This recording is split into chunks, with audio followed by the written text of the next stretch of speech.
Once again very good morning friends. మరి నిన్న video తర్వాత ఈరోజు మనకి ప్రొడక్ట్ కోసం చెప్పాలి కదండి. మరి యూరిన్ ఇన్ఫెక్షన్ వచ్చిన వాళ్ళు కంప్లీట్ యూరిన్ ఎగ్జామినేషన్ ఒక టెస్ట్ ఉంటుంది, అది ఖచ్చితంగా చేయించుకోండి. యూరిన్ ఎంతవరకు ఇన్ఫెక్షన్ వెళ్ళింది ప్రతిదీ కూడా తెలుస్తుంది. అలాగే షుగర్ ఉన్న వాళ్ళకి యూరిన్ ఇన్ఫెక్షన్ వచ్చే అవకాశం ఉందండి. సో అలాగే మనకి కిడ్నీలో స్టోన్స్ ఉన్న వాళ్ళకి కూడా యూరిన్ ఇన్ఫెక్షన్ వచ్చే అవకాశం ఉంది.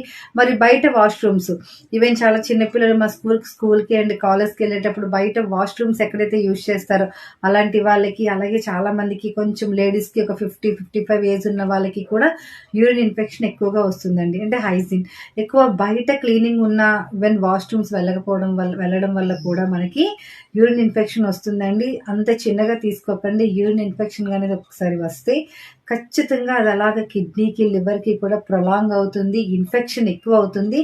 డెఫినెట్గా ప్రతి ఒక్కరూ కూడా మెడిసిన్తో పాటు మన న్యూట్రిషన్ తీసుకోండి.